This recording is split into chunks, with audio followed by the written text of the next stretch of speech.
two, one, two, three, four. One, two, three, four. Four, three, four, two, one. Hello guys, good morning po muli.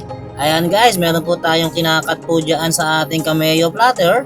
Yan nga po guys ay binil po iyan. May mga pakisap-kisap po na yan po ay binil.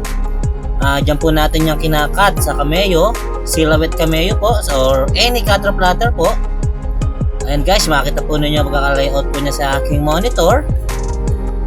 Ayan po, makita po ninyo nagkakat na po siya kay cameo. Cameo po ang ating gamit diyan sa cutter platter po.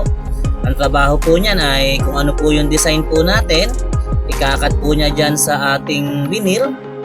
At after naman po niyan makat po ni cameo, ayan po, mano-mano po natin yan. Mano-mano po natin yan babakbakin, iniisa-isa po yan. Yan guys, medyo talaga yan po ang medyo mahirap po dyan.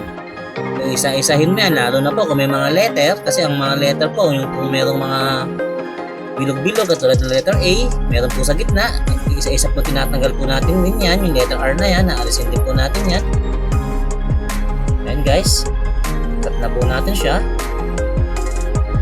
Ayan po, makita po ninyo, cut po ni cameo yung vinyl po na yan. Meron na po tayong tatak po using heat press. Yan po, heat press po ang gagamitin natin dyan, 160 degree. Sa first heat press po natin, ako po minsan po 6 seconds lang or 10 seconds lang, okay na. After po na sa second press naman po, maabot po ng 15 seconds, 160 degree din po siya.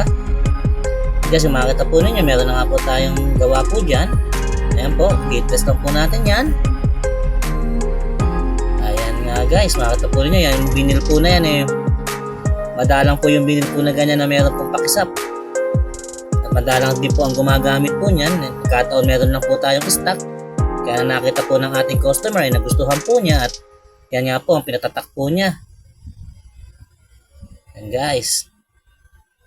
Sa tibay naman po, medyo matibay din naman po yan. Kahit laban po yan, hindi naman po siya basta-basta nababakbak. Huwag lang po talagang sasadyain.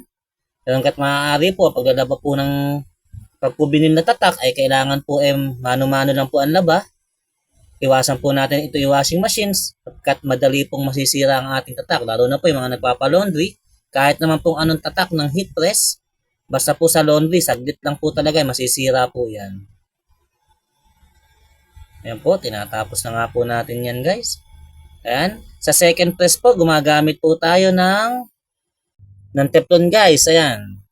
Makita po ninyo, nilapatan muna natin siya ng teflon para po para maingatan po natin yung design po natin na vinyl. In case po kasi na meron pong mga natirang mga adhesive dyan sa heat press, hindi po siya tatama sa ating tela o sa design para malinis po siya. Dagdag trabaho lang nga pero kailangan po talaga yan lalo na pag puti po ang tela. And guys, second press na po iyan. Matibay na po yan at kapit na po ang adhesive po niya sa pagkaka-heat press. At ayan guys, maraming salamat nga po. Salamat po sa panonood po, Sir Mon Musngi TV. Pa-like and share na lang po ulit. Thank you po. Maraming salamat again.